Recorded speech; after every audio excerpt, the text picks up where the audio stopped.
What's up, everybody?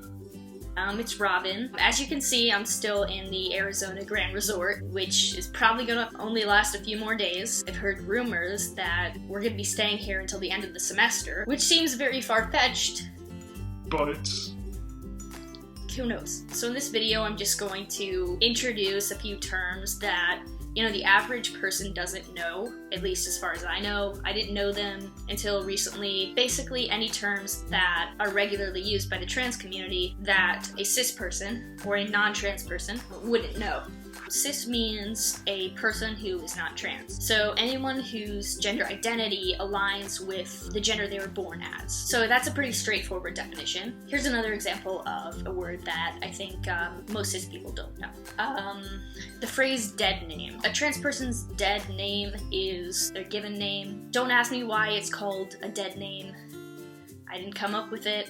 Some people don't like that term. It makes it sound like the person you were before transition is a different person than the person you are now, and I don't necessarily agree with that concept. So I tend not to call my old name my dead name. I usually just call it my given name. But if you ever hear a trans person say that, then you can know that they mean their old name. One thing that I think most cis people don't know, just in my experience talking to them, is that some trans people don't like being asked what their previous name was. Personally, I relate to that feeling a lot. If it were really important for someone else to know my given name, then I would tell them. But I'm not comfortable disclosing it most of the time just because I don't think it's important. I don't think they need to know. And it makes me uncomfortable to imagine that they're equating me with that name, and that they're making the connection in their minds. Just to be associated with that name, even if they understand that you no longer have that name, just the idea of it kind of bothers me. That's just my personal feeling. And there have been a few times where people did ask me, and there were some times where I told them, and sometimes where I didn't. It really just depended on the spur of the moment, but these days I tend to avoid sharing my given name. So, There you go. That's what it means. And this isn't a term specifically, but I also wanted to talk about the subject of the way people often talk to me. I love talking to people. I love talking about myself and learning about them. I just love to meet people. And sometimes I feel like there's this barrier between us, this discomfort, because they're unintentionally avoiding the topic. Like, they feel curious about it, but they feel uncomfortable about talking to me about it or mentioning it or asking me any questions. And I don't like that.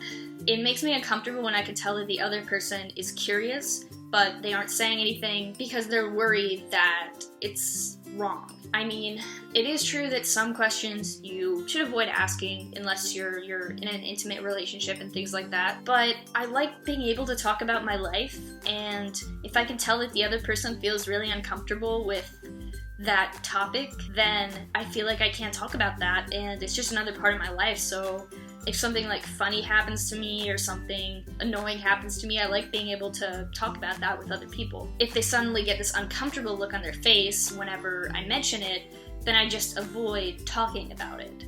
That discomfort doesn't necessarily mean that, this person is transphobic or anything like that. It's just, I think a lot of cis people, they don't know how to approach the subject. They've never met a trans person before or been friends with them. And I think it's natural for them to just feel kind of uncomfortable because they don't really know how to conduct themselves. They don't know what's appropriate to ask and what isn't. But I think it's important, generally not to be afraid of talking to each other. It's much better for there to be communication than there to be none at all. So that's basically all I have to say, and it's just my own opinion. There are obviously a lot more terms that you could learn, but there isn't quite enough time in this video. If you want to learn more terms, let me know, and I'll see you guys later.